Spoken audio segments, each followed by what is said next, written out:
Welcome to the first episode of the Everyday Expertise Podcast. I'm your host, Ralden Martin, and I hope today's conversation will expand your knowledge. Today I welcome my brother, Ricky Martin, to the show. For as long as I can remember, Ricky has enjoyed drawing, creating, and problem solving. He now combines these skills in his job as a graphic designer. During the following conversation, he tells the story of what led him into graphic design and what he has learned along the way. I hope you'll enjoy it and learn from his expertise. And we are live.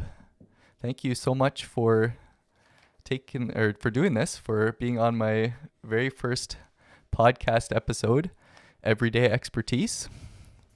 You're welcome. So tell me how you thought of this idea to start a podcast. So I was thinking about the beginning of the podcast a little bit this morning, and I thought of a story, or a memory more from when we were younger. And I'm curious if you remember this or not, but maybe it's a figment of my imagination. Probably when we were young teenagers, or I was maybe 15, you were 13, something like that, I kind of remember sitting down at our computer or some kind of recording device and recording a short episode of us talking, pretending that we were radio broadcasters. Yeah, absolutely. We definitely did that. And recently I went back and tried to find it. I could not find it anywhere. And yeah, I'm not would we have recorded it on your computer, or would I have had a computer by then? Okay, so we were older teenagers then, because I didn't get a computer till I was 18, I don't think, or almost 18, maybe 17. But I was trying to think what we would have actually recorded on. And I don't think our computer had a mic like our desktop computer, the family desktop computer. So I was trying to think what it would have been, and I couldn't remember. So maybe it was one of our laptops. Yeah, I think we would have been older than just entered our teens. Okay. Because I think I had like my electric guitar, and I wanted to play an intro, and I messed it up the first time, and I remember, so we had to start over, and then I played it correctly the second time, and your first words were something like, "Hey, you didn't mess up the intro this time. Good work." Okay, wow. No, I have no memory of what we talked about. Do you remember anything from it? Not really, but I wonder if I feel like we played a game or something that maybe had something to do with hymns. Okay. Guessing, or I don't know, guessing the title or something. Okay. I feel like we maybe played a little game. That is a funny memory, because that was basically a podcast, or the idea of a podcast, but I had no idea at the time what a podcast was. So it's just funny to think about that we had some interest in doing something like that, and it obviously never got anywhere, and I don't think we ever did any other recording besides that one that was maybe 5 or 10 minutes. Pretty sure it was just the one. Yeah, but I remember kind of thinking that, it'd be fun to record something. I don't remember what we were going to do with it or anything like that.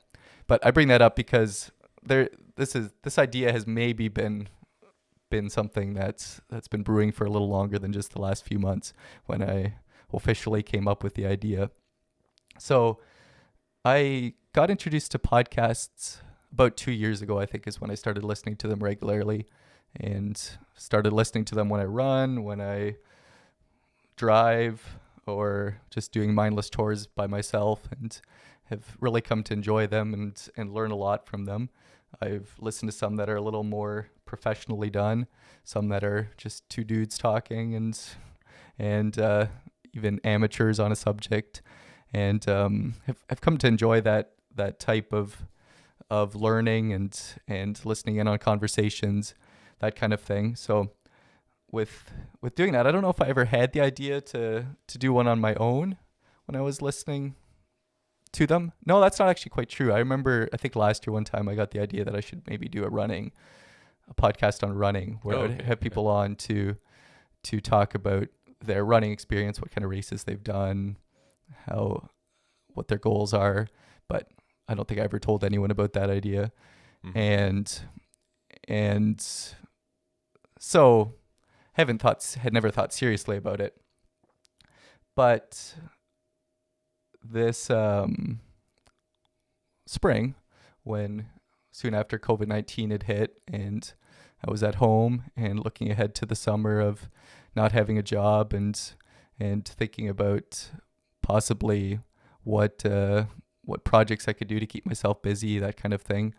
This idea popped into my head to do a podcast, and it kind of just kept growing, and most of my ideas quickly die after they start, but this one kept rolling around in my head, and a few weeks later I brought it up to you, and you really liked the idea, and that was encouraging. Talked to a few other people. Everyone was really encouraging that, yeah, you'd do great with that. It'd be a great idea. I would listen. I heard that from several different people. So a few people even said they might come on and be a guest. And so that was really encouraging and made me think more about it. And here we are. I'm actually recording it. Yeah, So- recording the first episode, and it's still, the idea still hasn't died. So Yeah. that's something. Yeah, and we have a little under 6 minutes of content already. So you had sent me like a little blurb or whatever about what this podcast is about, and there was a quote that kind of I would say is maybe like a theme of the podcast. So can you kind of expound on what the, I guess, the theme or the idea behind this podcast is? Yeah. So how I came to the theme was I'd started listening to a podcast that was what's sometimes called long form media or long form conversations, and had really started to enjoy just 2 or 3 people having a long conversation and going deep on a topic, or having a conversation where they go back and forth. And I don't really remember how this idea morphed into everyday expertise.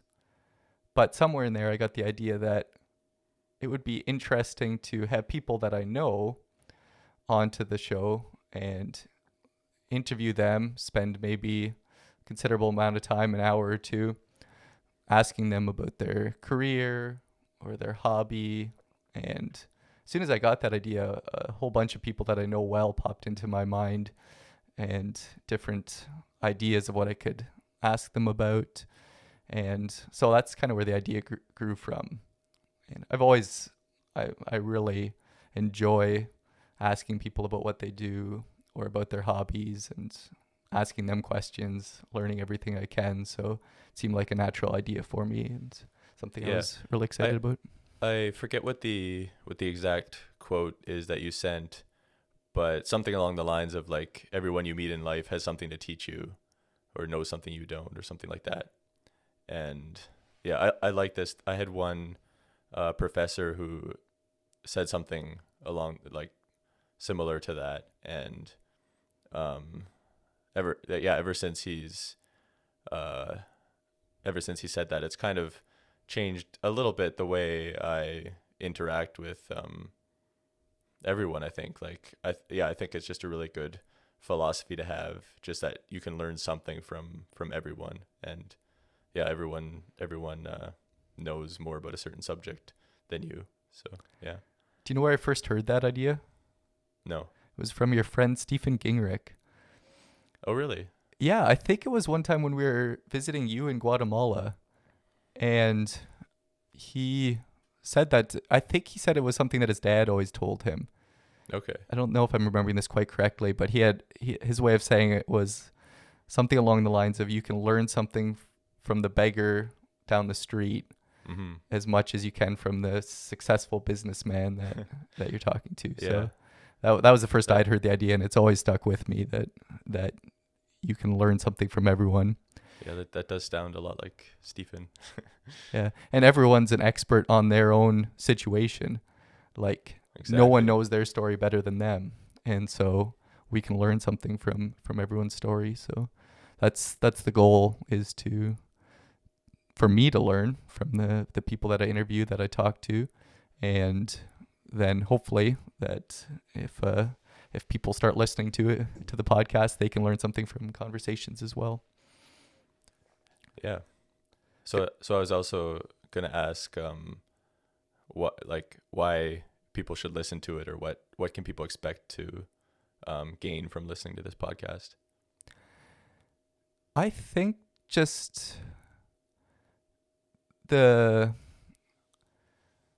biggest thing that I think they'll get is a certain topic. So learning about if they're interested in learning more about business or music or graphic design, they can listen to a specific episode and learn a lot about that. But I'm also hoping that there'll be some people that will just enjoy listening to episodes that maybe they didn't realize that they didn't think they were interested in, Mm-hmm. and then learn a lot about that from my conversation with whoever that person is. And maybe it'll just be that they gain more knowledge about that specific topic. Maybe they'll be able to be more knowledgeable and more informed when they're in a conversation down the road. Or maybe it will spark interest in someone changing their idea of what their career is going to be, or adding something to their skills and their learning that they hadn't thought about before. So it's the goal is to inspire and inform listeners, and hopefully that everyone that listens will learn something from a specific episode. Mm-hmm. Can I go back and just talk about one other part of the inspiration that I thought I would mention? So let me think. Yeah, I guess I give you permission to go back and talk about something. This is your podcast after all. Yeah, thanks. So this past Christmas, when our family went out to visit our cousins and grandparents and uncles and aunts in Wisconsin, I learned that my two cousins, Patrick and TJ, had started a podcast. Yeah. And the Shiro Bros. And I hadn't been thinking about much about a podcast, but like I said, it's last year already. I'd had an idea or two for one. Mm-hmm. And I just hearing that, it made me realize that this is something that anyone can do. Mm-hmm. And so just them doing it, it's like, hey, yeah, I could do that too. It's something that you just have to decide, and podcasting is very accessible to everyone. So that was very inspiring for me to hear that they had started one. Yeah, I mean, it was the same for me. That's when I found out about it too, and I thought it was great to hear that they were doing something like that too. And I've been a faithful listener ever since, and I was even a guest on it for one episode. So yeah, I really enjoyed that episode when you were on as well. This is my second ever appearance on a podcast. Yeah, you actually have more experience with podcasting than I do. This is my very first episode, so maybe that's I have no idea what I'm doing. Maybe that's why I've been asking all the questions so far. That's right. Yeah. Hey, it's a learning experience, and that's actually one of my goals, is to learn some things about broadcasting, about interviewing, about audio, and so a project like this would I thought would be good for building my own skills, and so I'm already gaining that, realizing that as an interviewer, I'm the one that's supposed to be asking questions and not relying on my guest to ask the next question. So it's been a very learning experience already. You figured that out already. Yeah. Since I didn't realize I had so many things about what inspired this podcast, but the other catalyst that made me decide to do it was actually the project that you're doing this year, and I think you're going to talk more about this. But just watching you and watching your regular drawings come out, and the fact that you've committed to doing that every single day, I realized that I myself don't have any art or creation that I do on a regular basis. And I thought it would be good to be a little, to have some discipline in creating something. And so I was thinking what would be some possibilities for me, something I would enjoy, something I could get good at, and that's where podcasting came to mind. I can talk. I was a teacher for 6 years. I can't draw, but I can talk a little bit. So that was maybe the catalyst that got me thinking, oh, what could I do? And then podcasting came from that. Yeah, cool. Anyway, are you ready to talk a little bit about yourself? Sure. Okay. So, yeah, I told you that I'm interested in hearing about graphic design, but I guess to start off, I'm interested in hearing what's keeping you busy currently. So, what are some of the things that you're involved in? Yeah, so I am, my job is I'm a graphic designer at a small marketing agency called Us Communications in Toronto. And so, yeah, that's my day job, I guess. And I'll go a little bit more into that, into more detail in a bit. But also I do some, occasionally do a little bit of freelance projects on the side. I've done a few like websites and logos, mostly for friends or at least acquaintances. Yeah, so did you mean like career-wise, or anything that keeps me busy? I was going to ask you then if you have any projects or hobbies that you're going to talk about with that, but obviously for most people their career is one of the largest percentages of any given day, so I figured that would be the first thing that comes to mind. Yeah, for sure. And definitely like what takes up most of my time, I would say, is my job. And yeah, like I said, I'm a graphic designer at a marketing agency. So I work on I guess you could call it like digital, a lot of digital advertisements, I guess, mostly. So a little bit of like conceptual thinking as well, but a lot of execution. So like if we need a banner ad for a website or something like that, my job might be to like source an image for that and figure out how to like where to put the text and where the button should go and stuff like that. Maybe I should also say a little more about what the company itself does. So it's a marketing company, so it does marketing for various clients.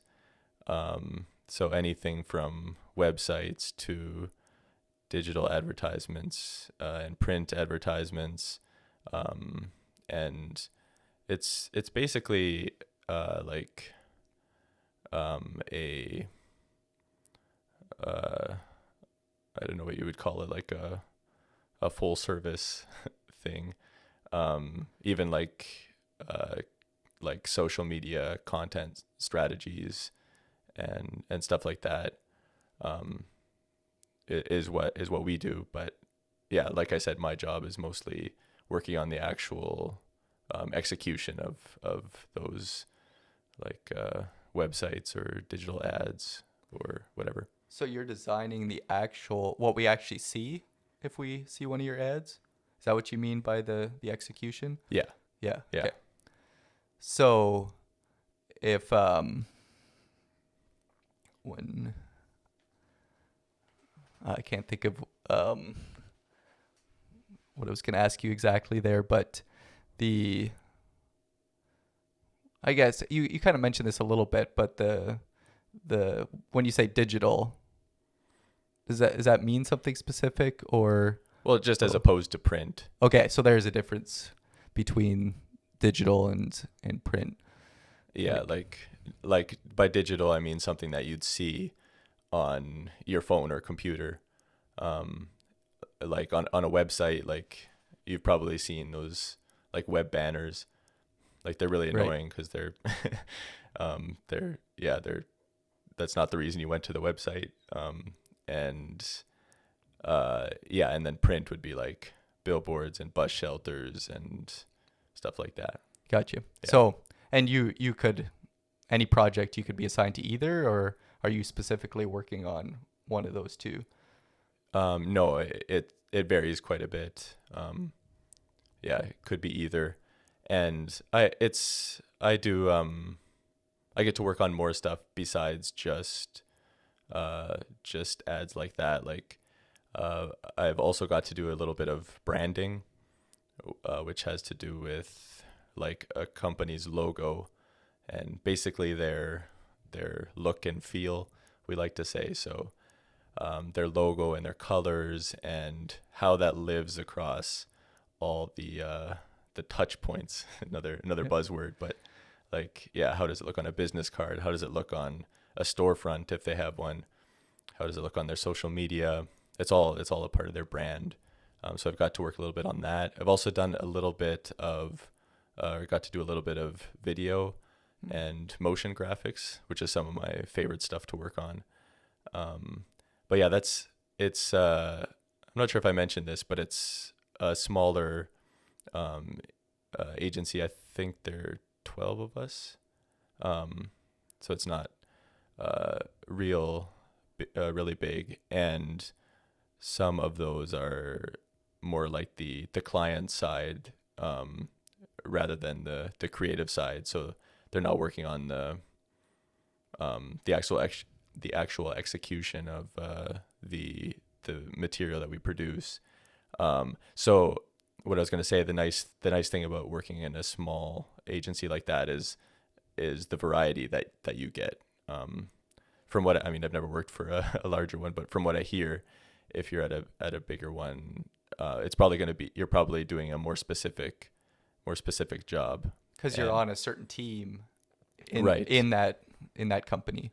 Yeah. That's interesting to me because I thought I would have maybe guessed that as a small company, you maybe have your niche of you just do a certain kind of advertising, but you're saying that still as a small company, you'll take a client and do their entire scope of advertising. Is that how it works usually? Yeah, that's I mean, it probably varies from place to place, but yeah, at us we try to meet like all the clients' needs when it comes to advertising. And so if there's something that we can't do in-house, then we'll partner with someone who can help us. But yeah, there have been a few things where like a new type of project will come up, and yeah, I'll have the opportunity to kind of like try something new, do something I've never really done before, or get to like use a skill I had from something before or whatever. And yeah, so that part I really enjoy, like the variety and getting to try new skills and learn new stuff. Nice. Did you say that doing video was one of your favorite things, or have you figured out a specifically favorite type of project that you get to work on? Yeah, I would say video is definitely one of my favorite.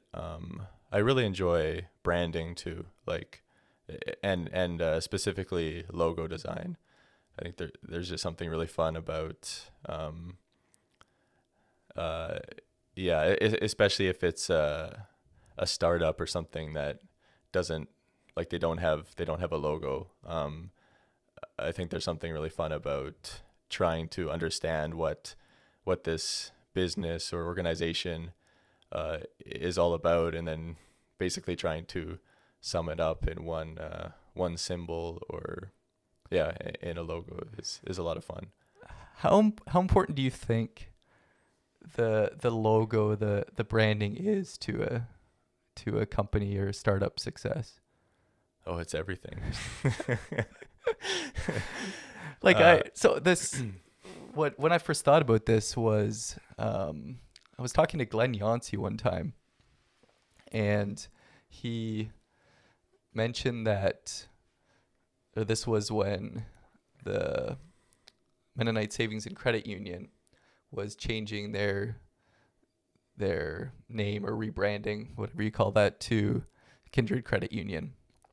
Mm-hmm. And he said something along the lines of that maybe isn't that necessary a change, for instance, because it's not the most important part of the company. It's the important part is the customer service or the product that's being provided. And if you don't have those things, then what's the use of branding?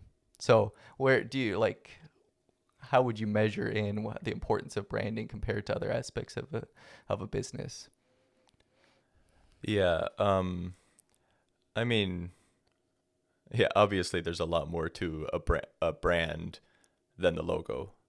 And I kind of think the logo plays a smaller part than I wanted to. But I mean, I think it definitely helps to have a good logo, like one that looks professional, one that suits the industry of the company, one that's readable and recognizable. Like there's certainly factors that will help, but yeah, I mean, if the rest of your brand is terrible, like if you have terrible customer service and your products are awful, then a good logo isn't fixing that. It might just help people think more about the poor customer service whenever they see that logo or something like that. Yeah, exactly. And I guess you could ask too, like how many successful companies can you think of that have a bad logo? And not that has anything to do with their success, but often, or like the ones that are really successful and recognizable. I'm thinking like Nike, like the swoosh, and McDonald's. Like just like they're really simple and so recognized. Like everyone knows what they are and kind of what they stand for. And there's a lot more than just how it looks, how it was designed, than that got them to that point. But at the same time, they are well designed symbols and recognizable. Yeah. Do you have a favorite, like really popular logo?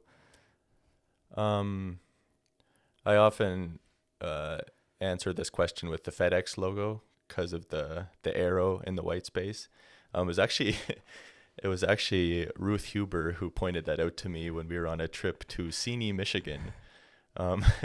Yeah, I went with cousin Trent and a bunch of older ladies from church.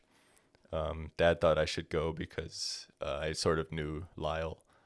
That was his name, right? Yeah, it sounds familiar. Yeah, and yeah, so Ruth pointed that out. She's like, "Have you ever noticed the arrow in the FedEx logo?" I'm like, "No, what arrow?" Like, look in between the E and the X. It's like there's no arrow. Wait a second. And yeah, so that you've one. Seen it ever since. Yeah, can't unsee it. But it's really clever and brilliant. But yeah, I think the Nike swoosh is cool too. And actually, another logo that I really like is the CN logo. Are you familiar with that? Oh, the railroad? Yeah. Yeah. Yeah, so there's kind of an interesting story behind that one. I would love to hear it. And so just off the top of your head, how long ago do you think that logo was designed? Well, I'm going to guess it's a pretty old company since railroads have been around for a long time. So yeah, the company's goes back to the 1800s. Yeah. So I'm going to guess the logo has been around for 70 years. I was hoping you guessed like 20 or something. Oh, because of how sleek it looks. I wouldn't have been able to tell you that, sorry. It was designed in 1960. So you were very close. 60 years ago, right? Yeah. by by a man named Alan Fleming, I think, Canadian designer. Nice. And so it's super simple. Like it's just the letters C and N, but it's one line, and it's the same thickness the whole way. And it's basically, it represents like a railroad track, or a path from that starts at has a starting point and ending point. But yeah, I when I found out that it was designed in 1960, I was blown away, because there are so many logos that like are designed even 10 years ago that just look so old now because of trends that change and stuff. But there are a few that were designed way back in the day, that because they were just so simple, or timeless, I guess, they still look like they could have been designed yesterday. And there's some, I don't know, I just think that logo looks so great on like the engine of those or like the engine of those freight Locomotive. trains. Yeah. um All right. I'll have to check that out yeah, next time I see it's a train. it's a good logo. Do you know how old the Nike logo is? I want to say 90s. Okay, so that one's lasted for a while then too. Yeah. Not 60 years, but It might be 80s. But that one kind of has an interesting story too, because there was the designer was a student or an intern or something, like someone who had very little experience, and was tasked with coming up with a symbol for this brand. And I wish I remembered like the amount that she got paid for designing it, but like ridiculously low, like $10 or something. But she did get compensated more later on. when it was being used regularly. Yeah, Do you know I if think. did it get played with at all, or is her original drawing what's still used? It has. I think it's changed a bit. I like often now you see just the swoosh, but it was originally designed with. I think this is right, with the words Nike kind of integrated in it, like on top of it. I think my And sweater still has that in the small logo on the sleeve. okay, So I wonder if that would be that. and it's probably been like slightly tweaked, but I don't you wouldn't notice the difference right away. That's pretty cool that they would have put the name in there initially, and then it became such an iconic logo that they could just drop the name and just have the swoosh be there and everyone knows what it is. It's that's the powerful thing about a strong brand. Things like that, and like an Apple, you see the Apple logo, you know right away what it is. It's I wonder also if very recognizable. I wonder if it's actually more powerful as a logo if they can successfully become big with a logo that has no words in it. Oh, I think absolutely it Yeah. is. Because then it's so much simpler. Like you read it faster when you think about it. Like you can see an object faster than you can read a phrase, or maybe even a word. Right. So a picture is worth 1,000 words, Yeah. whatever they say. Yeah. Have you seen the old Apple logos where it's a whole bunch of colors Yeah. through it? Yeah. Yeah. Is that the way it was originally designed or not? Yeah. When the apple, like the actual shape of the apple, I believe the first iteration of it was in the colors like that, unless it was early on anyway, and unless it was like with the first Mac that had color. I'm not sure. But have you ever seen the first Apple logo? I maybe have, but I can't picture it right now. Yeah, it's like this. It looks like this, almost like Renaissance art or something, and it's a picture of Newton sitting under the apple tree, but it almost looks like a pencil drawing, like it was just black and white, and it looks nothing like the company that you associate with Apple today. It's really really interesting. Nice. Um, that this is a little bit off topic, but it reminds me of a great laptop sticker that I saw one time. It was an apple tree with an apple falling off it, and it stuck right on the laptop so that the apple was the apple symbol, Oh, nice. and then it had the um, W equals mg, like the gravity formula on it. I thought that was pretty cool. Very clever. Yeah. Yeah.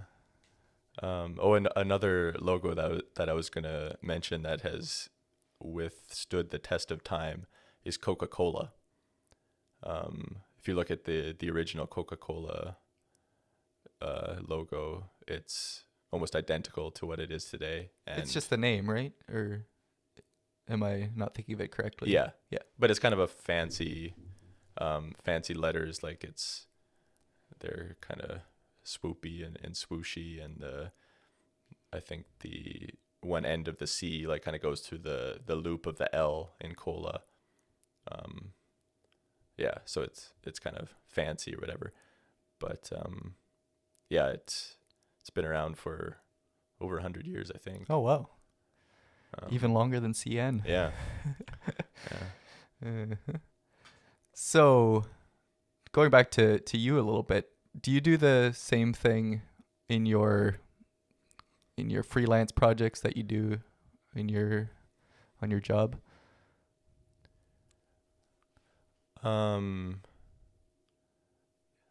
I guess yes and no. Similar types of work. But when I'm on freelance, it's at a smaller scale, and I'm doing everything. Because I typically just work by myself. So, from research to concept development to communicating with the client.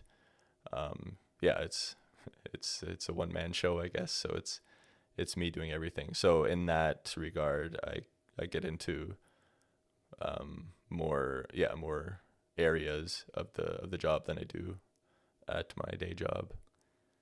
Right, but you're still doing logos, you said, and is websites is that similar to the work that you're doing on a regular basis with your job? Yeah, so I occasionally do web design. It's all like the front end design, so the like what you actually see on the website when you go there. Does that mean you're not doing any programming or? Right. Okay. So we typically work with a developer who takes like the designs that I come up with and makes the magic happen and actually puts it live on the website. Gotcha. Yeah. So when you do it on your own freelance work, then you just use a program, or how do you do that? Yeah, I use WordPress. We learned like the basics of WordPress in school. We had a class on it, and we also learned like the basics of coding HTML and CSS. So a little bit of that knowledge has helped me. Yeah, and I mean, there's like you don't need to know that much these days to be able to get a website up on the web. Like the toughest thing is, do you choose Wix or do you choose Squarespace? But no, I use WordPress, which it gives you a little more customization opportunities, I find. It's not so much like cookie cutter templates. And yeah, when I'm working on a website on my own, it's based a little bit on stuff I've learned from school and from experience, and then when I get stuck, it's off to YouTube to figure out how to solve the problem. Nice. Very good.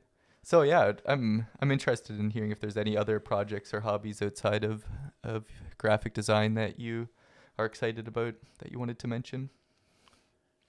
Well, I mentioned a little bit that I always love the opportunity to work on a video, and yeah, making videos has been a hobby of mine for a long time, and so I occasionally will make a video and post it on my YouTube channel.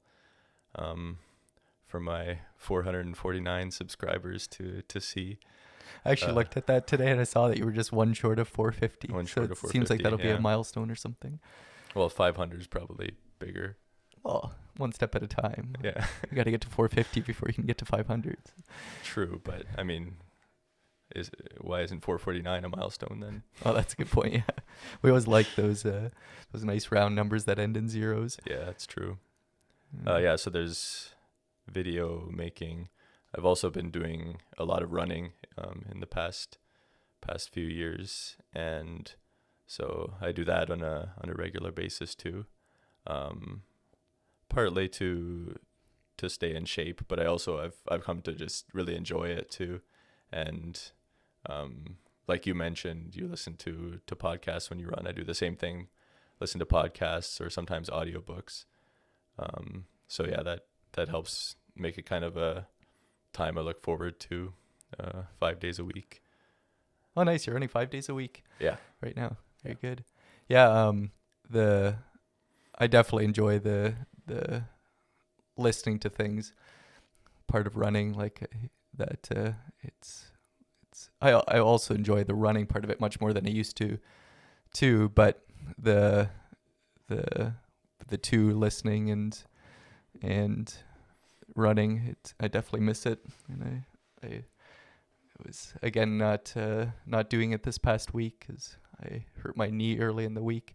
I was itching to get out there again, so it was fun to go running again this morning. Yeah, I was out for a run this morning too, and a sort of interesting thing happened. So I was about halfway through my running along this this is completely off topic. I hope that's all right. Yeah, that's fine. Running along this sort of back street in a residential area, and this was around 7 a.m. maybe, so not a lot of people out and about, but a few like walking and stuff. And I see this guy up ahead who's walking like towards me, just along the street, and he was carrying like this kind of satchel or something.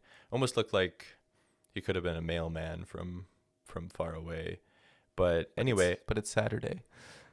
Yeah, he wasn't a mailman. Oh, okay. I'm just saying like the kind of bag that he was holding looked like it could have been a mail bag. I'm with you. So yeah, he's walking toward me, and then he just stops, and he stops walking. He's standing there with his arms folded and kind of like a wide, like it looked very menacing, like he was, and it looked like he was blocking looking your way, or like he was gonna like he was blocking your way or not. Yeah, I mean, like I was on the street, so there's plenty of room to go around him, but just the way he stopped, and it looked like he was kind of staring right at me. And I often, or I hardly ever run with my contacts in.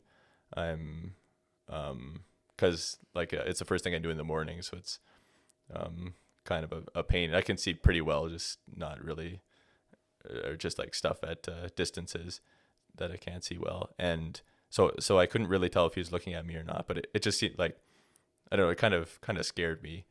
I was like, what does he want with me?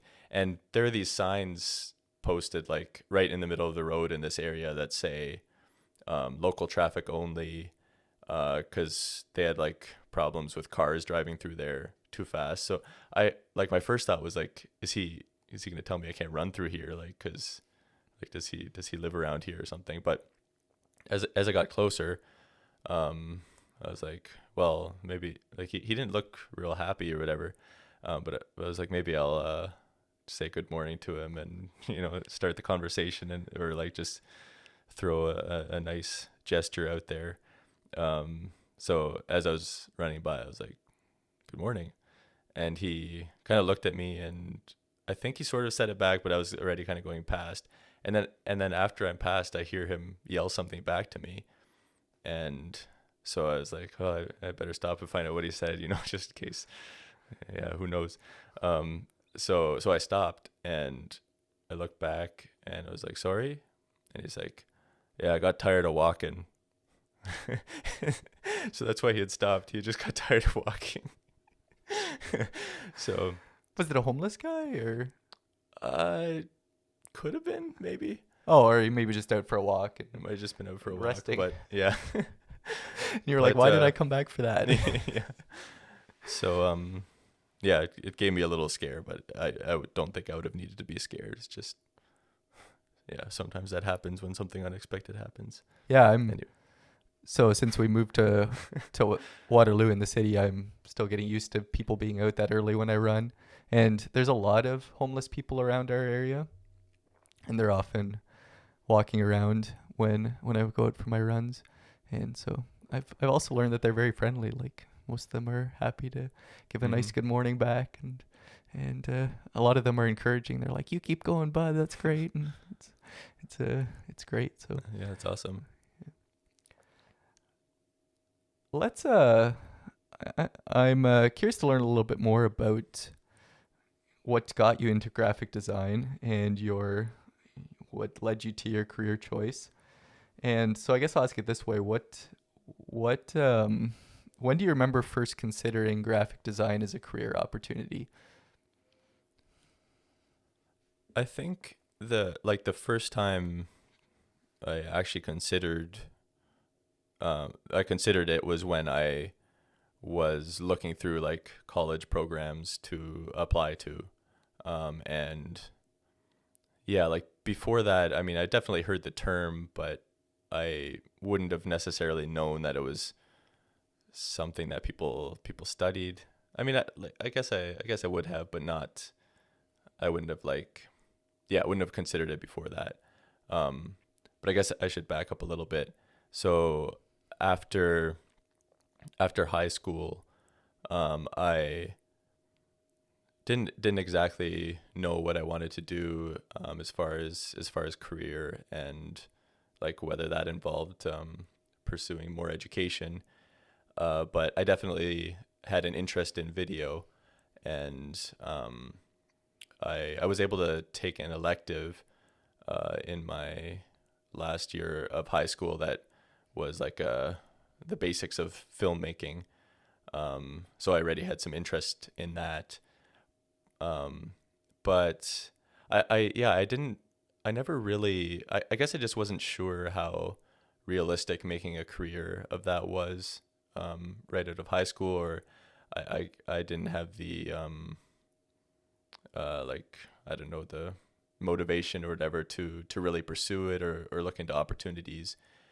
So I ended up I ended up working like at Martin's Family Fruit Farm for about a year or so, and I did some volunteer work in Guatemala for a couple years, and got married a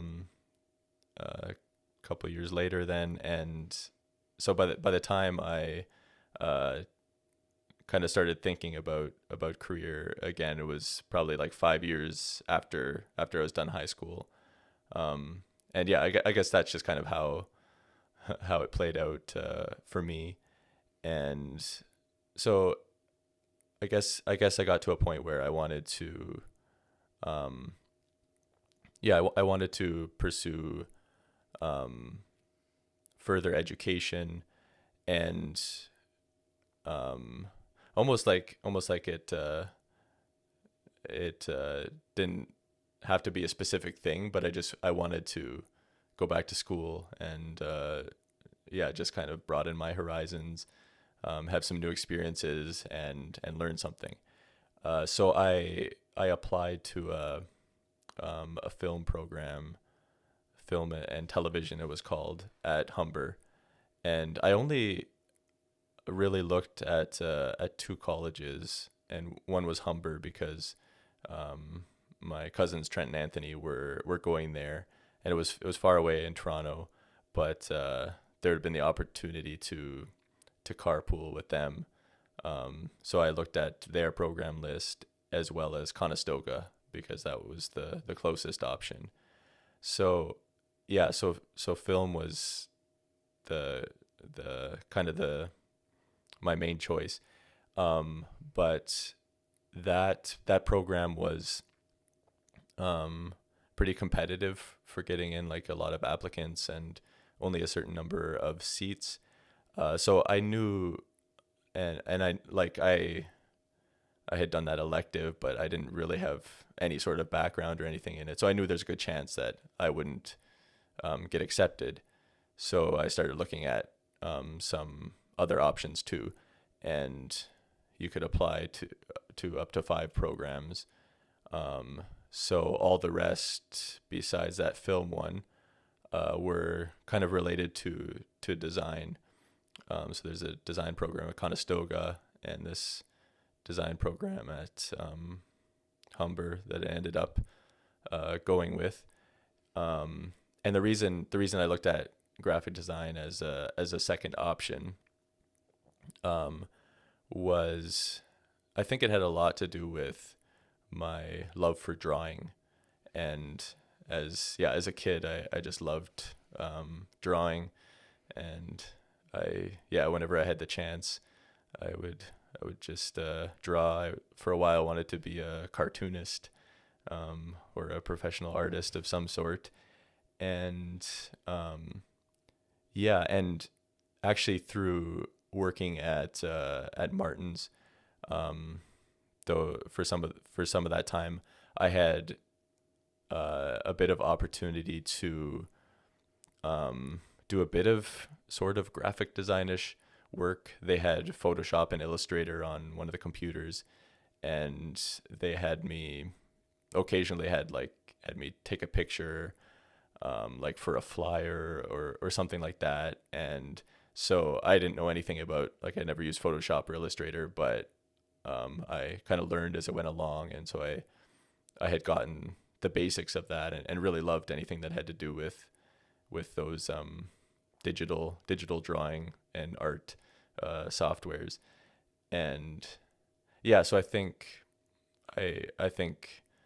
that is what drew me to graphic design, is kind of that drawing and art side of it. And I'm not sure if it was a program description, like on the website, or if it was something that somebody told me. But the way it's often phrased, like, well, what Wikipedia calls graphic design is the process of visual communication and problem solving through the use of typography, photography, iconography, and illustration. And that problem solving aspect of it kind of attracted me too, because I like solving things. I like coming up with solutions for things. So I thought combining that with art seemed like a good second option. And so I didn't end up getting into film, so kind of went with plan B, and here I am. Yeah, I've never thought about it with as problem solving before. That's a neat thing to think about, and I never thought about that with your skill set and what you enjoy, is that being that is a part of graphic design as well. That's really cool. Yeah, and that's one thing that almost every professor kind of really hit home, was that as graphic designers, we're problem solvers first. Like, we don't just make stuff look pretty. That's not what we're about. It's not why we're here. We're all about coming up with solutions. So it's, in some ways, it's to me anyway, it's like a practical art form, maybe, is one way you could look at it.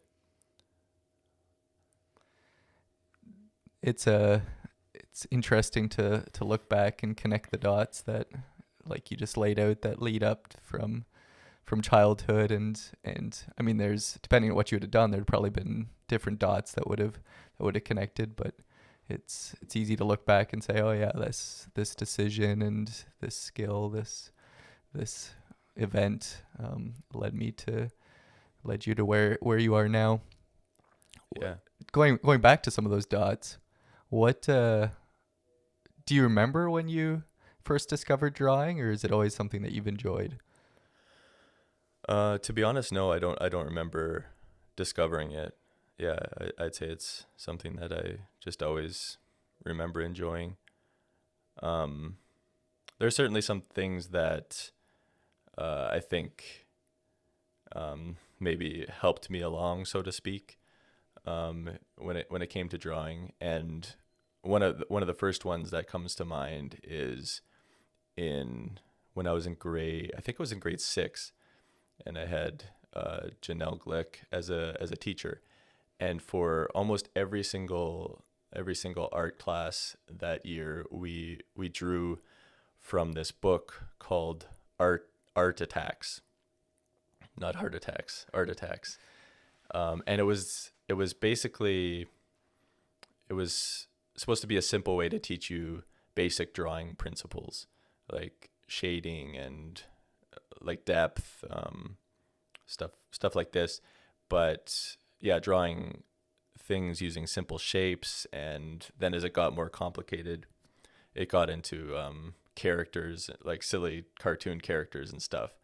And I absolutely loved art that year, because I always like art was always one of my favorite classes. But when we had to do something like painting, it just seemed, it was kind of fun, but it was harder to make the paint where you wanted it to go, and it was messy, and yeah, just not as fun. Also, like coloring, it was kind of too much work. Like I would start out trying to do like such a good job, and I'm like, man, this is gonna take forever, and I start going lighter, and then it never looked how I wanted it to in the end. So I guess that was just me being lazy. But drawing was yeah, it was what was where it was at for me. Um, yeah, so I really loved art class that year, and so I think there are a few things like that kind of yeah, helped me along, as I said. Yeah. What and maybe you've covered it, so I guess you could just go back and kind of mention it if you uh if you have already covered it. But what do you think has been the most significant factor in leading you to the point where you're now working in graphic design, doing projects on the side of your job yet too? Is there anything that you can say for sure is what led you to this point? Or was it not getting into film school or into the film program? I guess, yeah, you could say that about specifically graphic design. But one thing I could say is um, a part of my decision to go back to school, deciding that well, first of all, I should say that I definitely owe it to my wife Jasmine. She worked all through the time that I went to school, and was like very supportive of my decision to go back to school, even though it meant some, or like not as or like it wasn't or like, I mean, it cost money, and it meant that I wasn't working, so it wasn't a great financial decision in the short term anyway.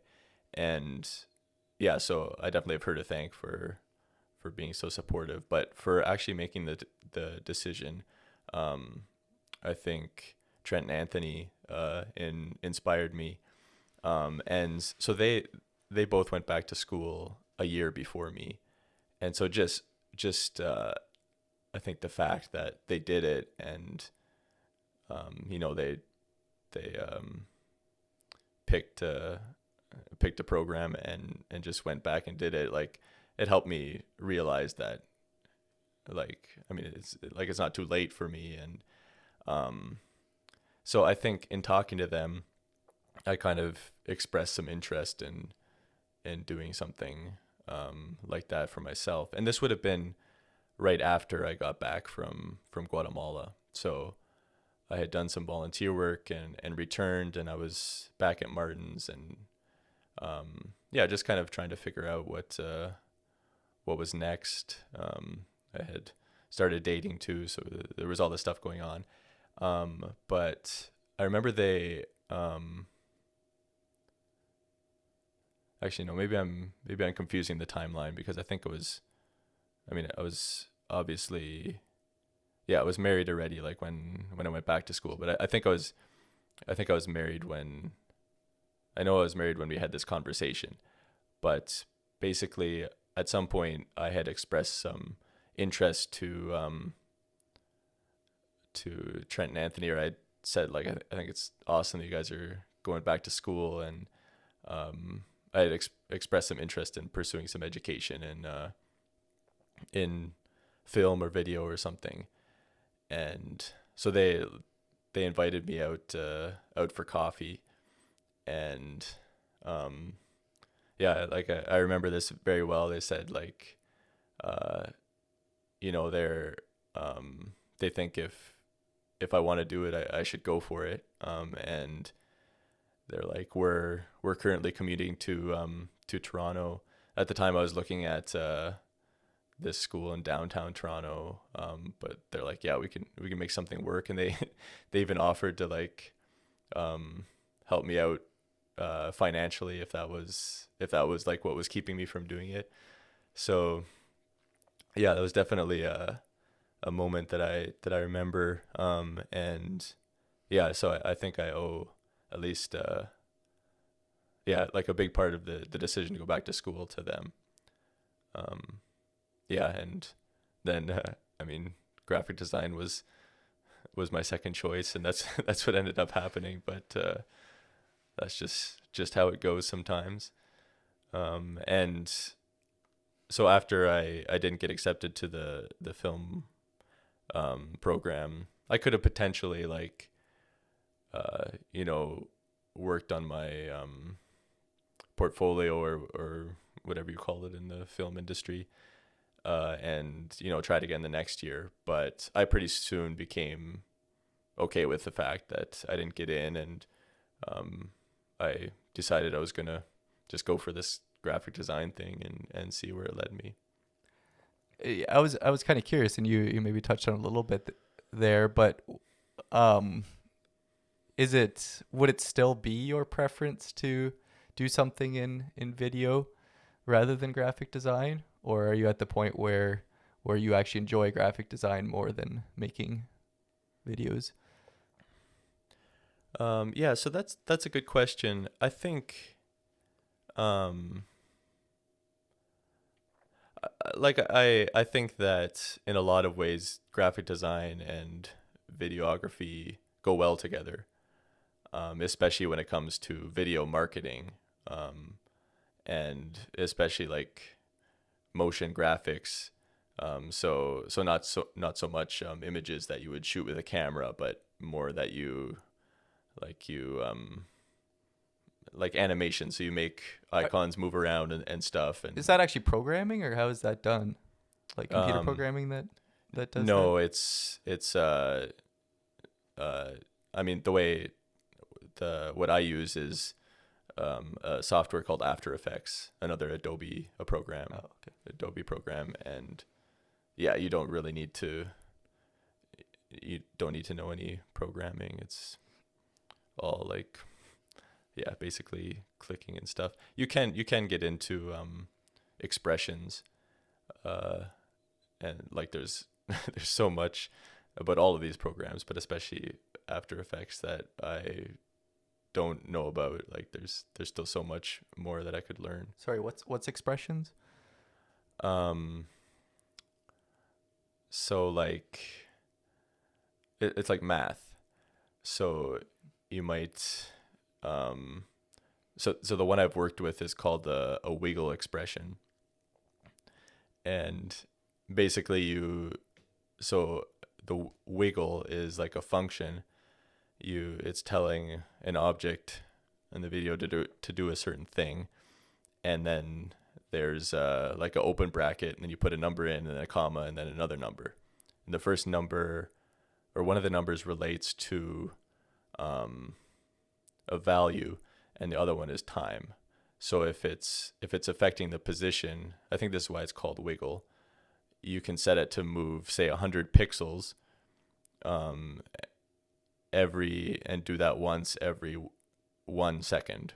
So then it just randomly will move from its original location uh, anywhere up to 100 pixels. It'll move once per second, so it'll just start to wiggle around randomly. So with those expressions, you can start to simplify some movements like that. Like if you didn't know about that, you'd have to program each movement and say, okay, like move here at this second, and then move here and here. Yeah. So does that kind of answer your question? Yeah, that makes sense. Yeah, I didn't know if it was a program or what it was, but yeah, thank you. Yeah. So you were talking about the similarities between videography and graphic design, and did you have any more to say on that, or? Yeah, I was gonna add to that. After, I didn't get accepted to that film program. I mean, it was called film and television, and so it was like you basically learned how to make movies and probably commercials and stuff like that too. But I went to this not orientation, but like this information session or whatever, that where we got to like find out a bit more about the program and tour like the editing rooms, and they had this huge studio where they actually like built sets and stuff like that. So it was yeah, like some high end stuff, like working with really high end cameras and software.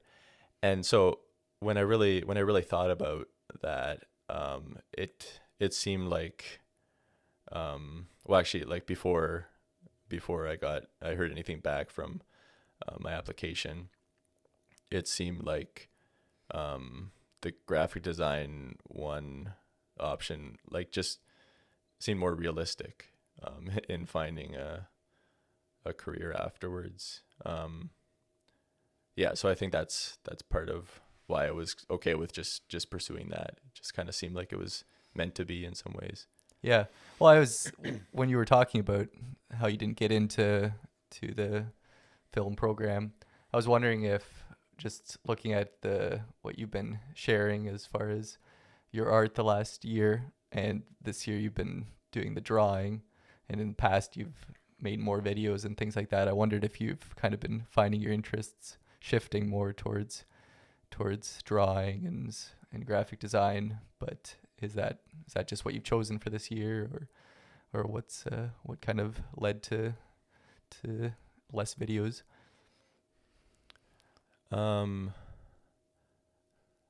Yeah, I guess you could say that. I don't know if I would have said that, but I guess in a way less videos means less interest, right? Well, that's what I was asking. I don't know. I no, like I think I definitely still have interest in it, and yeah, like I always have ideas for videos rolling around in the back of my head, and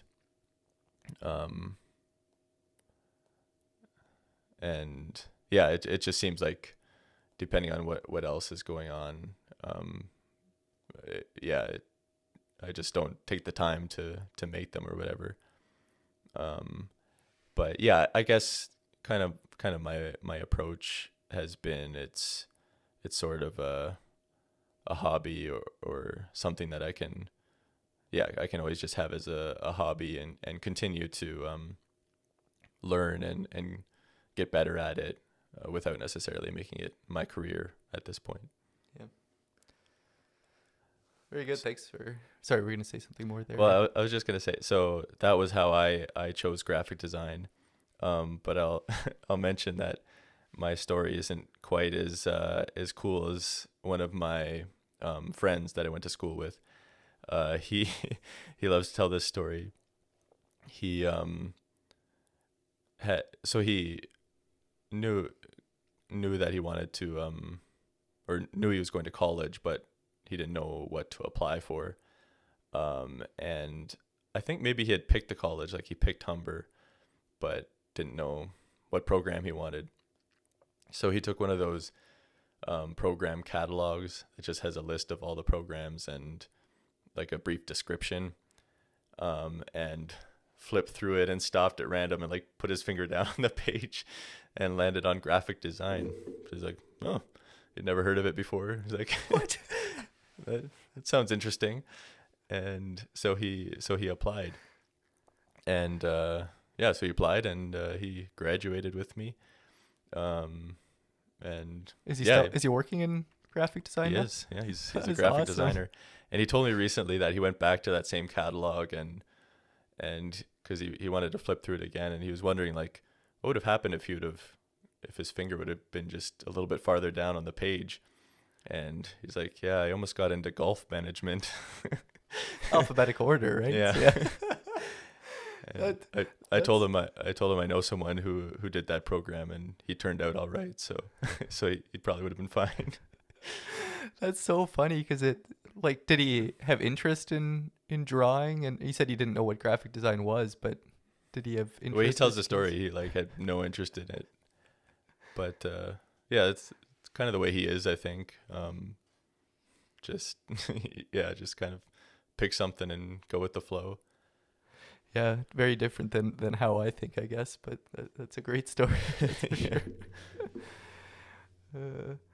I wrote down some questions on what graphic design is, I guess, and you've covered some of these, but maybe this will get a little more into some of the specifics. And you know well that I have very little interest and not much skills when it comes to graphic design, and I freak out when I have to come up with a poster or something like that for an event. And I just find these things scary. Well, yeah, that's why you should hire a designer. I know. That's right. But sometimes you don't want to spend any money and you just want something very quickly and you don't want to put much work into it. So that's part of the issues as well. So you open up Word. That's right. That's how I start. So I guess what I'm curious if you can answer this, but when you're thinking about whatever you're designing, whether it's a logo or a poster, or a website, what sets a good design from a mediocre design? Like I don't even know where to start when I do these things, but what are some things that you're looking for?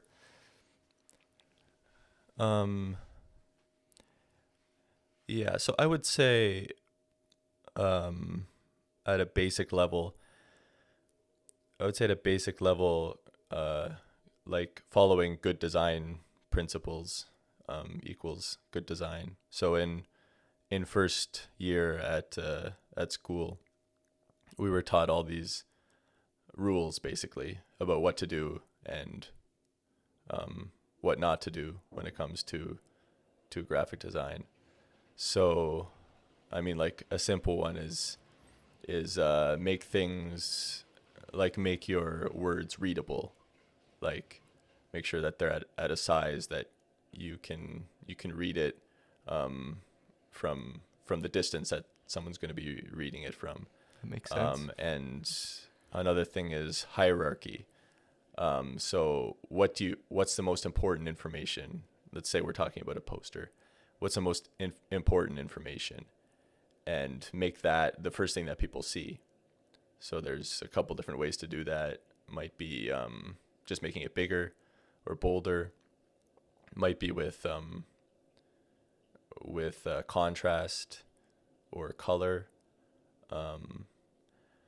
Yeah, so I guess I would say like following those design principles is what makes good design. And when you think about it being a solution to a problem, like if you think about a poster that you would do for an event, the problem is you need people to be able to know the details about this event, something that they can take in a brief amount of time. Because if you write an essay explaining what this event is going to be, nobody's going to read it, right? Right. So, so I guess I would say starting with following those rules and principles is often a good place to start. But our professors would also say that there are times to break the rules, and but first you have to know the rules in order to know how to break them. Right. Yeah. Well, that makes sense to me that there are certain things that just work. Like, and I mean, it depends on what your like you said, your problem is, or your goal is, or what you're trying to solve. But there's Mm-hmm. like you said, good design. But at the same time, because like so much of design, I guess because it's visual, is subjective.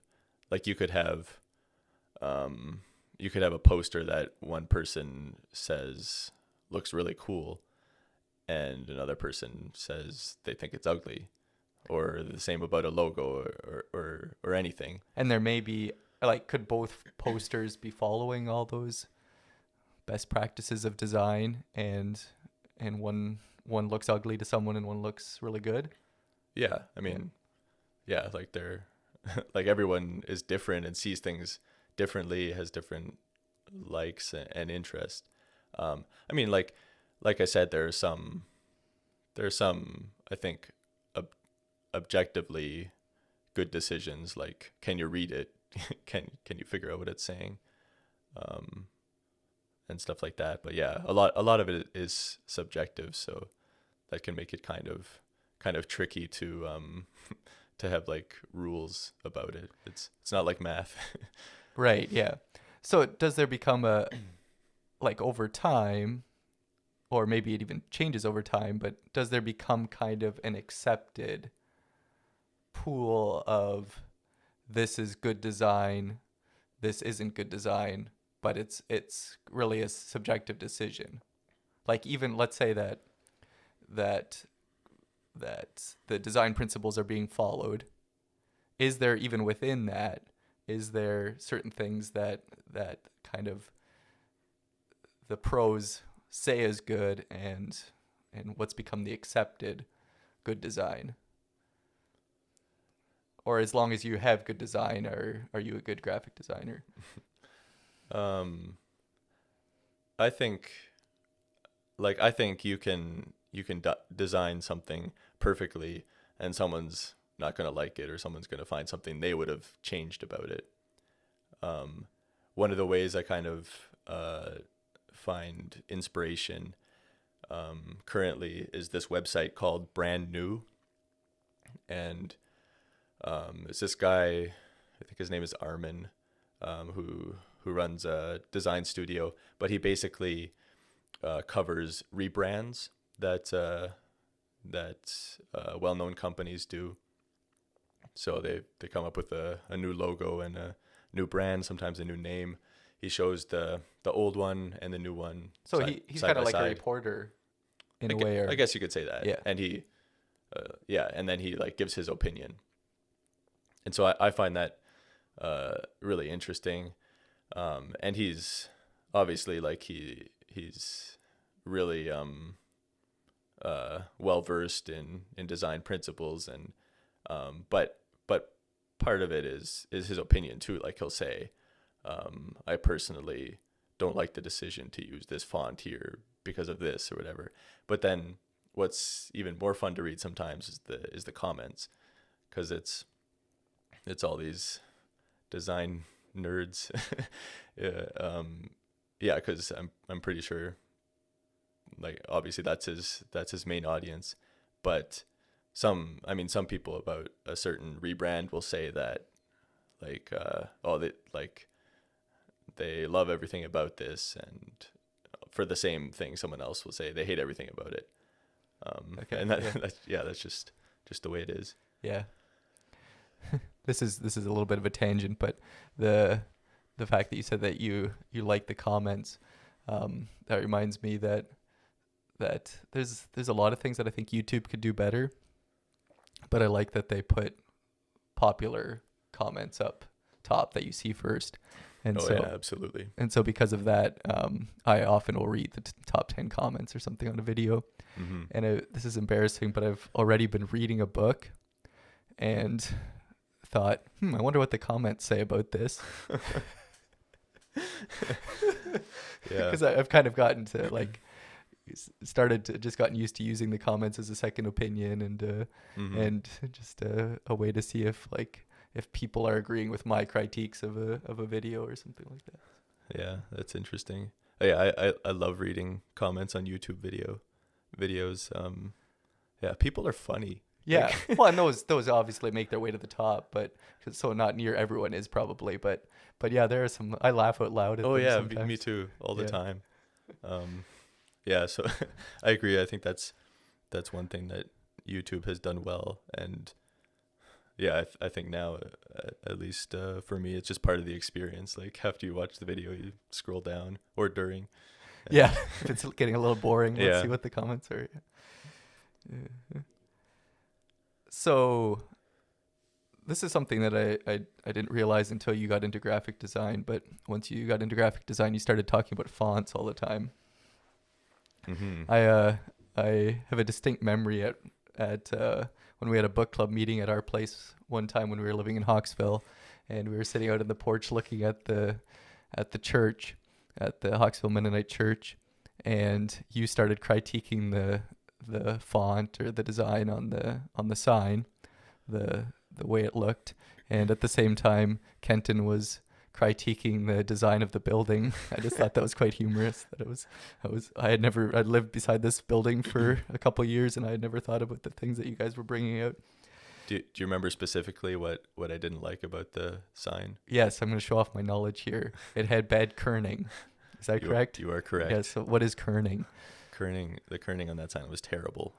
Kerning is the space in between letters in a word. So I didn't know, I didn't really know anything about that until I started like looking more into what graphic design was. But yeah, I thought like if you're typing a word, like it just is how it is. But basically, because of how letters are shaped,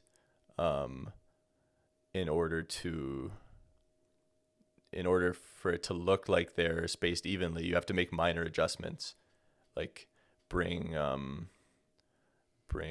capital A closer to a capital V, because if you picture like each letter being in a box, so like the tangent or the outermost point, like a straight down line from a capital V, and then where the bottom of a capital A starts. So if you picture those two letters in a box and space in between those letters, it's going to look like way more extra space just because they're like the two angles that are parallel. So that's one example where often with most fonts, if you have a capital A beside a capital V, you have to tighten it up a bit, like bring those letters closer. And fonts aren't designed like in a box like that. Like they're most of them are designed pretty well so that you can basically get away with or like someone who's not a designer would never notice. But yeah, if we designers, and I never got like too into typography and finicky with the kerning, but some of my fellow students were pretty good at kerning. So when you're designing something with words in it, are you playing around with the letters on the poster or whatever it is and adjusting the kerning yourself? Is that where it comes into play? Yeah. Okay. So yeah, if you were to do design like a sign, like where it's just a few, like a title of something or a logo, that's when you'd want to make sure that the spacing in between the letters is just perfect. Like you wouldn't do it for a paragraph of text. Like that'd be a lot of work. Yeah. Okay. So I was gonna ask with that, when a font gets designed for a computer like Microsoft Word or something like that, do they program every combination of letters that are going to be beside each other? That's a good question, and the answer is no. That would be too much information and would like slow your computer down, because I mean you like math. How many different combinations would there be of different letters beside each other? be like 26 factorial. So, I don't know. No, if I'm not doing that right, but it'd be astronomical. Like huge number. So I didn't know anything about this until third year. One of our projects was to design our own font. So I actually ended up really enjoying that project, and I think that project taught me probably more about typography than the previous typography classes combined, in some ways for sure. But basically you set up what are called kerning pairs. So you group letters that are similar. So like for lowercase letters, like a B and an L are going to be essentially exactly the same on the right side. Right. And then they're like an O, like a lowercase O and C are going to be the exact same on the left side. So you come up with groups that are same on the left side, same on the right side, and then set the default kerning for those. And then, excuse me. And then you can go in, and there are some, like what we were taught to do is there are some unique letter combinations, like what I mentioned, like a capital A and V, where you can set a unique rule or whatever. So basically, yeah, you start with similar letters, and then you can do a few outliers, and then then you're pretty. It works pretty well at that point. Yeah. Mm-hmm. Nice. What? So is it like you actually came up with a font that could be used? Yeah. Nice. What's the name of it? Yeah, I called it Jasmine. Nice. Why did you choose that name? I guess I mean, I needed a name, and my wife's name is Jasmine, so that's where the name Jasmine came from. But why? It was inspired by things that Jasmine finds beautiful, or that's what I said in the rationale anyway.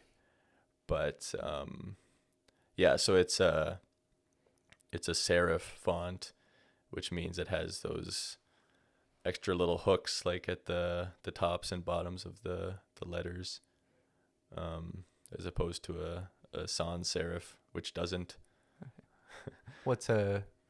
Are there any commonly known serif fonts? Yeah, like Times New Roman is a serif, and Arial is a sans serif. So, and it's got kind of some like, it's supposed to look pretty elegant and kind of classy. Have you used it in anything? No, not really. I actually don't really like it anymore. Oh, that's too bad. It sort of works. It sort of works just as like one word or a really short word, but I would never use it like for anything, for a phrase or a sentence. I'm not sure if that's just because I stared at it for too long, but I think if I were to actually use it in a real project, I'd want to go back and make some tweaks now. Okay. Have you ever watched Steve Jobs' 2005 Stanford graduation speech? No, I don't think so. Okay, you should check it out. At least the first few minutes of it, he tells a story of how he dropped out of college, I think, during his first year, after his first year, but he stuck around and just attended classes here and there, not as in a program anymore, just on his own. And he took a typography class. Mm-hmm. And he talks about this in his, or it mentions this in his book. I think so, yeah. And he loved it. Like, he just really, really enjoyed it. And then he claims that and it's probably true, but the Mac was the first computer that offered a whole bunch of different types of fonts. And then because PC just copied the Mac, now all of us have beautiful fonts in our computers. Mm-hmm. Yeah. I haven't watched that, but I remember definitely remember reading about that in the book. Yeah, and I think from the book too, I don't know if he ties it, but it just goes along with his love of design, and everything had to be perfectly designed and Yeah. look amazing, even the insides apparently. Yeah. Mm-hmm. So on fonts, I've kind of gotten the idea that there are some fonts that are hated among graphic designers. Is that true? Yes, that is true. Okay, so and one of them is Comic Sans. Am I saying that correctly? Correct. Okay. So what's wrong with it? Well, nothing really. Nothing is really wrong with it. And it's funny that you just mentioned the fonts thing and how Mac, I think it was in, actually no, I don't remember what year, maybe early 90s when they started introducing fonts. So like as you mentioned, Microsoft followed suit pretty quickly, and I believe Comic Sans was, if not available in the first, one of the very first. I think it was made in 1994. And yeah, so it's very popular, like very recognizable for that reason, because it was on everybody's computer, and it has been for years. Can you tell which one is Comic Sans? What the world? Yep. I typed it out for him. Yeah. So, what's wrong with it? I personally don't think, like objectively, it's a decent font. Like it's readable. There's nothing really wrong with it. It looks like a bit, maybe childish or something in some ways, but it's also like playful and fun. But I think like the reason that it gets a bad rap with graphic designers is that it's just way overused, and also because people have it on their computers and it's fun, they like it, and they like to use it in places where they shouldn't. Because it definitely doesn't say professional. It maybe says fun, maybe says daycare center or something, but it definitely not professional. So if you try to use it on a poster that's serious or whatever, then it just looks like you don't really know what you're doing. It's kind of like, it's kind of like the first time I found out that you don't step on somebody else's line in golf, like when they're about to putt. Like I just didn't know any better, right? Until somebody told me, and like, oh yeah, that makes a lot of sense. Or like maybe if you're watching a tennis match, like if you're at all familiar with the game of tennis and watching it, you're absolutely quiet when the player's getting ready to serve, and occasionally there's someone who like gets up at the wrong time or claps or yells, and you're just kind of like, come on.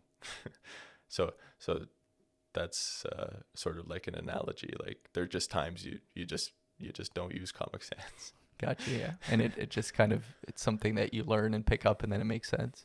Yeah.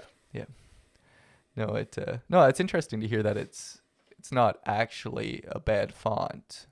Was I hearing you say that correctly? Right. Like as in the design of it isn't like. Yeah, in my opinion, there's nothing wrong with it. It was my favorite font growing up. Okay. Yeah. It's.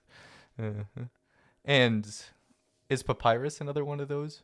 Like, is that in the same category? It's definitely one that you stay away from, and that one's a little different. I think, like, I don't know if there's ever a good, according to graphic designers, I don't know if there's ever a good use for Papyrus. Also, Papyrus is worse than Comic Sans. Yeah. Okay. Interesting. And like, you had Papyrus on that paper too, right? I did. Yeah. Like if you look, like, okay, maybe if you're doing some, like, you want it to look, I don't know, Egyptian, or like it was printed on some parchment paper, then maybe. But if you look like closely at the letters, they've got all these little like nicks and dents in them and stuff. And that's true. And like like the top of the E, the lowercase e is really small. Is that a signature of it, or am I just picking out something? Like it's really Oh, like close. really thin. Yeah. Yeah. Yeah, and so it's stuff like at a small or like from far away you might confuse that for a C, like a lowercase c. Yeah, exactly. And Yep. So it's not as readable, maybe. yeah, it's definitely not as readable.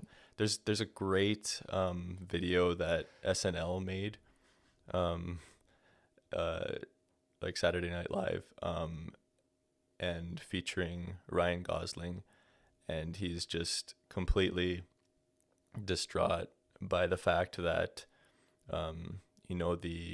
the movie Avatar, I've heard of it. that for the movie poster they used papyrus for for like the name of the film. And it's really funny because it's just like tearing him apart. And so this video is like hilarious for graphic designers anyway.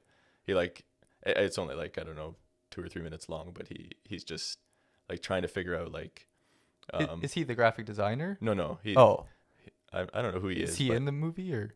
Oh, okay, never mind. yeah, you'll have to watch it. Okay. I'll show it to you after. So and they it'll all did. make They didn't sense. actually use papyrus in a real movie poster. No, they did. Oh, they did. Yeah, they oh, did. okay, gotcha. So Yeah. it's making And fun of that. Yeah. I see. Okay. Do you recognize my bottom font? Looks like Arial or Helvetica. It's Helvetica. Yeah. Yeah. Is that still a font you like? Is that a good font? Yeah. Yeah. Okay. I thought I remembered that. I picked up a few things from you over the years. I still Yeah, get freaked out whenever I have to design anything. But Yeah, it's hard to go wrong with Helvetica. I guess you could argue that that one is overused too, but I guess it doesn't have like the curved edges of Comic Sans, and definitely looks more professional. But there are a lot of brands that like use Helvetica and like their logo, like Jeep, that's Helvetica, Toyota, Staples, or the old Staples logo. I'm not sure if the new one. I don't think the new one is, but is Helvetica the one that got updated recently? maybe one of them. Okay. There's a Helvetica Neue, like looks like Helvetica New. Oh, maybe that's what I'm thinking of. I don't know. I was but listening to a podcast once where they mentioned that some popular font got updated, so I couldn't remember which one it was, but it probably just like if computers have it, they just added in a new one, and you can still have the original Helvetica, or would Yeah, like yeah, I think on most computers you have the option to use both Helvetica or Helvetica Neue. I had one college professor who was very adamant about the pronunciation, because everybody wants to call it Helvetica New, but it's spelled N-U-E, can't think, N-E-U-E or N-U-E-U. I'm gonna write it down. is it a different language? Yeah, I think it's German, maybe. Okay. Yeah, N-E-U-E. But apparently it's pronounced Neue. Okay. And this information came in quite handy for me.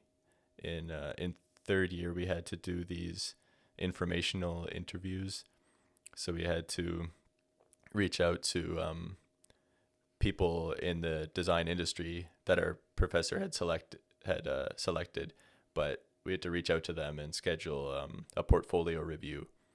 And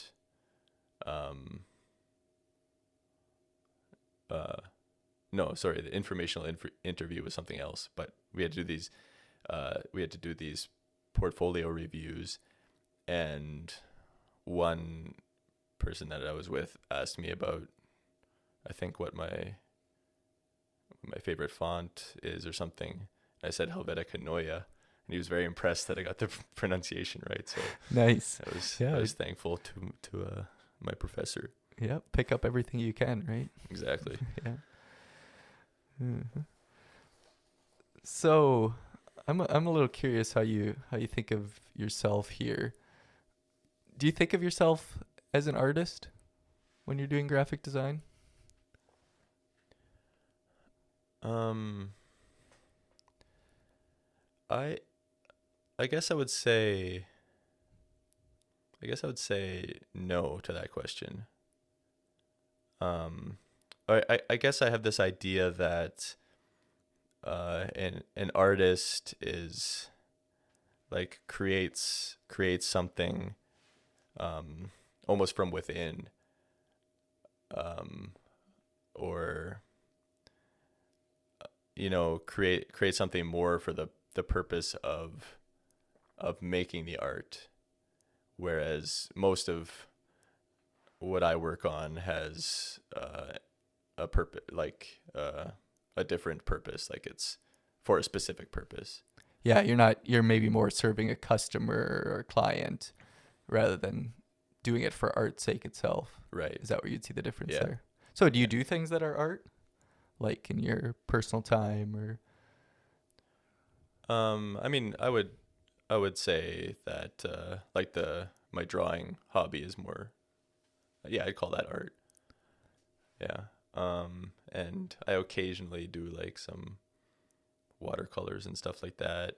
Um, I don't know. Maybe it's a fine line too, because I feel like some of the logos I've worked on, I kind of feel like those are art, or more closer to art in some ways too. Oh, okay. I know there's like a Interesting.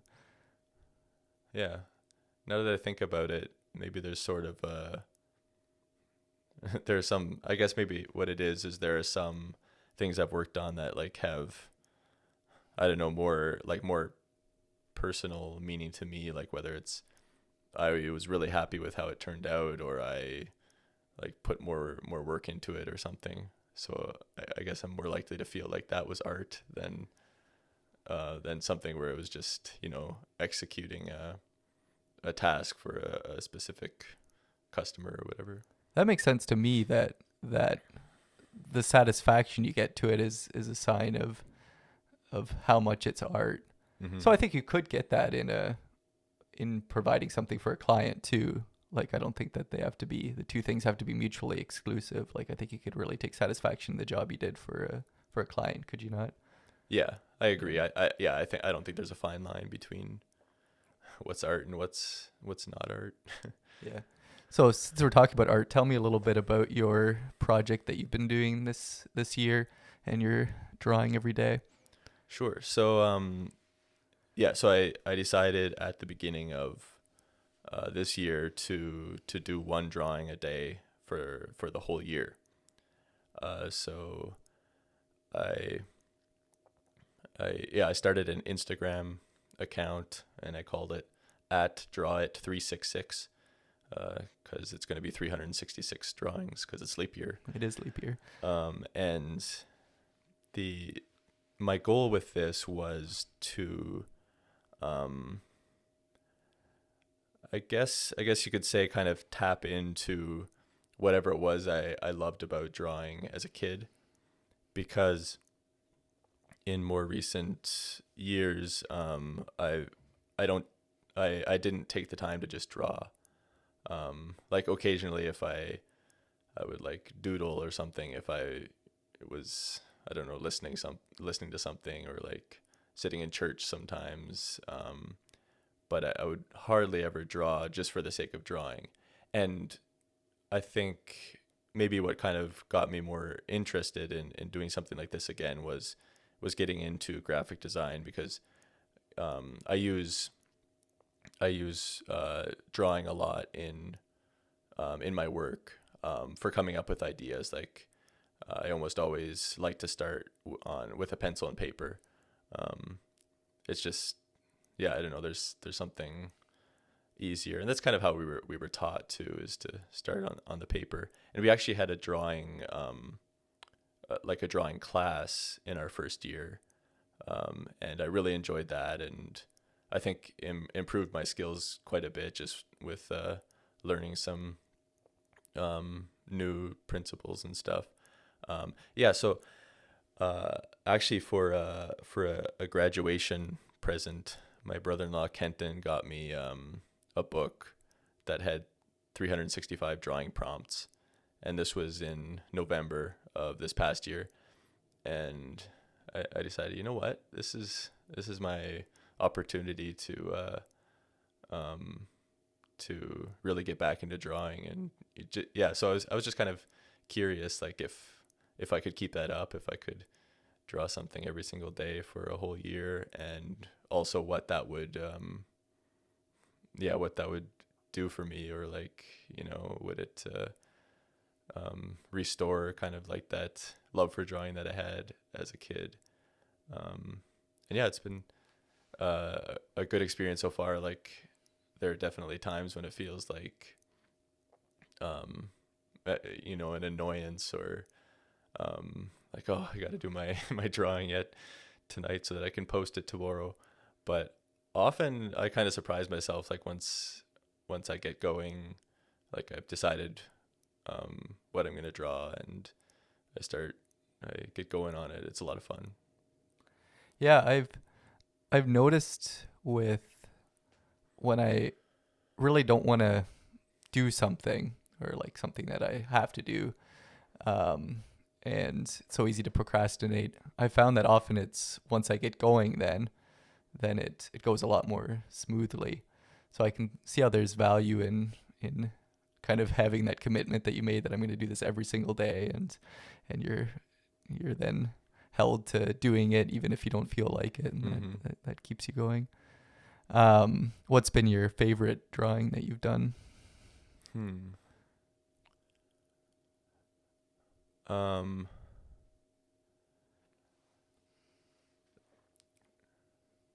There was this one I did. The prompt was draw a suitcase full of cash, and for almost all of my drawings, I use like a reference. Like, I find a photo to draw from, or at least to draw part of it, and then I'll find another photo to draw like the mountains in the background, or whatever it happens to be. But that's something that we were taught in drawing class, like, use references, because images are so much better than our memories, for those of us who don't have photographic memories anyway. Right. But for this suitcase full of cash, I think I looked up like a picture of someone walking, but then the rest of it was just all from my imagination. And I kind of liked how it turned out. It was just this guy with a cool hat and sunglasses carrying a briefcase, and he's just walking along. I think he's whistling, but his briefcase is open, and like cash is spilling out everywhere, and he just has no idea. And yeah, so I had a lot of fun with that one, and I was happy with how it turned out. Nice. Have you seen your skills improving? Like, we're almost at half the year now. So do you see a marked difference, or is it not really much different than when you started? I think there's definitely been an improvement, and every now and then I'll go back and look at like some of the first ones again, and I definitely see things like, oh, I would have done this differently here, or yeah, done that a bit differently, or done more shading or whatever. So maybe a little bit, but at the same time, I don't think that has necessarily been my main goal to improve. And oftentimes I've just had to tell myself, like, you do one drawing a day. Like, not every drawing is going to be a masterpiece. And sometimes I'll do like a quicker sketch or whatever, and not necessarily be the happiest with it, but it gets posted anyway because I post a drawing a day. Yeah. But you like, that's got to be improving your skills. Like, once you have 366 drawings done at the end of the day, like at the end of the year, won't that, like, that's a lot of practice that you're doing. Yeah, that's true. That's true. Maybe I don't realize the extent of the improvement. Yeah, and maybe it's very subtle, but I would have a tough time imagining that you won't be a much better much better at drawing by the time this is done. So that's really cool that you're doing this. Is it has it been growing in popularity at all? Your Instagram account? Yeah, so it's like very, very slowly I've been getting followers. I'm up over 200 now, and yeah, a lot of, I'd say about maybe half of them are people that know me, maybe a little more. Um, I don't know. I should check again. But there are also a lot of people on Instagram who are doing similar things, not necessarily year-long challenges, but daily art challenges, or there are a lot of daily art posters. And I follow some of them. It's great to see like different styles and get inspiration and stuff. And I've gotten a bunch of people doing that have followed me as well. So there's a bit of a community with Mm-hmm. that kind of thing. That's neat. Yeah. Yeah. I'm not on Instagram, so since you've been putting them on your website now, I check them out there. I haven't seen anyone make a comment on your website yet, but No, I haven't got a whole lot of traffic on the website okay. yet. Yeah. Mm. Draw@366.ca. Check Yeah. it out. Yeah, no, anyone that's listening, if you haven't seen his drawings, you really do need to check it out. They're a lot of fun, and he puts fun little captions under them too. So that's always adds a little bit to the drawings too. Actually, since we're talking about the things that you're doing, is there anything else that you want to tell listeners to check out besides your drawings? No, I don't think so. Just I thought for the last couple minutes then, before we wrap this up, I'm curious if you have any simple advice that you could give to amateur graphic designers or those that have a small project that they like to do on their own. Is it possible to give just a few tips to someone that might be wondering how they could improve their graphic design? Probably probably the first thing I would say is find some inspiration so first find some inspiration before you just try to create something from scratch. And I mean, go on Pinterest and find examples of existing things that are similar to what you're looking for, and just see what's out there. I guess that's for if you're looking for a specific project. To someone who is interested in design and improving, I think the first thing I would say is just practice your skills as much as you can. Like if you have access to Photoshop and Illustrator, go onto YouTube, find some tutorials, figure out how to use the tools and stuff. If you see like an album cover or like something that you really like, try to figure out how you can recreate that or do something similar. I guess like just getting lots of inspiration, seeing what's out there, would be one thing. And then another thing would be asking people who have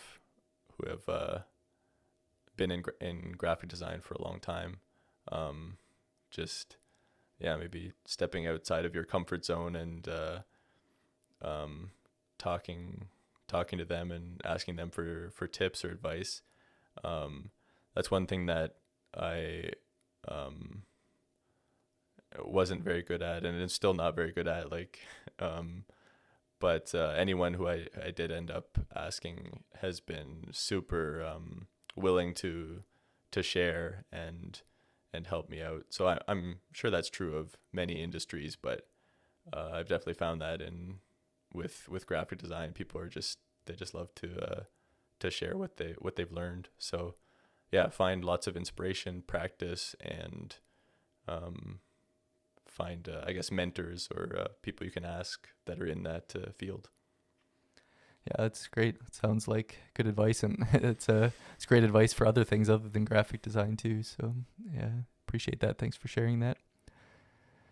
That pretty much wraps up everything that I had thought of ahead of time, and we're close to the 2 hour mark here. So I think we'll Wow. wrap up pretty soon. But was there something that you really wanted to talk about that we didn't cover at all, or are you good to go here as well? I think I'm pretty good. I also wrote down a list of 5 things that I want to never forget from my experience at school. So I recently had to do a lunch and learn at work, and so I did a little presentation. So I thought I could run through those Absolutely. things We'll end with that then. real So quick. sounds great. So some of these are related to graphic design, and some go a little bit beyond. But the first thing is have a reason for everything. So one thing we were really taught is, like I mentioned, we graphic designers aren't here just to make things pretty, but we're solving problems. Like there's got to be like a reason behind your design. I don't think that's always the case, but it can help to start from that in a lot of ways. Number 2 is good ideas come from from having lots of ideas. So yeah, it's interesting. It's like creativity is not something that you can just pump out like other things. And so that's one thing I learned from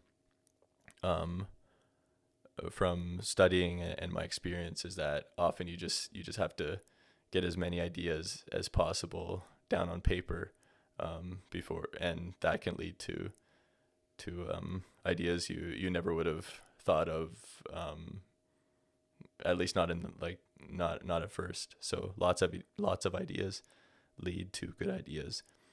The third one is something one of my professors said that just stuck with me, and he said he was talking about dealing with fellow students and fellow people in the industry, and as well as clients.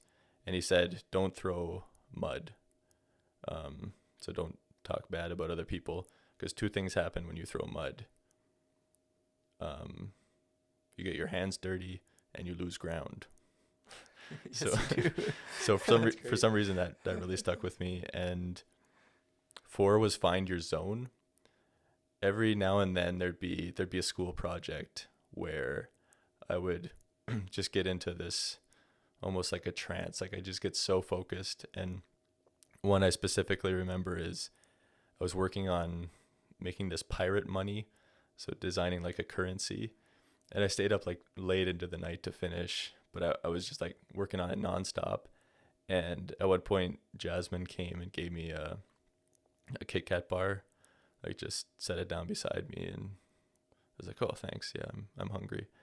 And so I like finished it at like 2 or 3 in the morning and went to bed, and then woke up the next day and the Kit Kat bar was still sitting there. Like I was so in the zone that I completely forgot about it.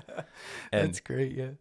yeah, I think I never want to lose that. Like I always want to have some projects that where I find that zone, like where I'm just so focused on what I'm doing, because those are the most fun to work on for sure. And you feel so good after like concentrating for 2 or 3 hours like that, and yeah, it's pretty incredible. Yeah, and then the 5th one is always be learning. And I think in my presentation I actually shared a quote similar to the one we talked about at the very beginning of this podcast, but basically that anyone has something to teach you. And also, like, I never want to be at a point where in my career I feel like I've learned enough, and I can kind of cruise. Yeah, I always want to look for opportunities to learn more and improve.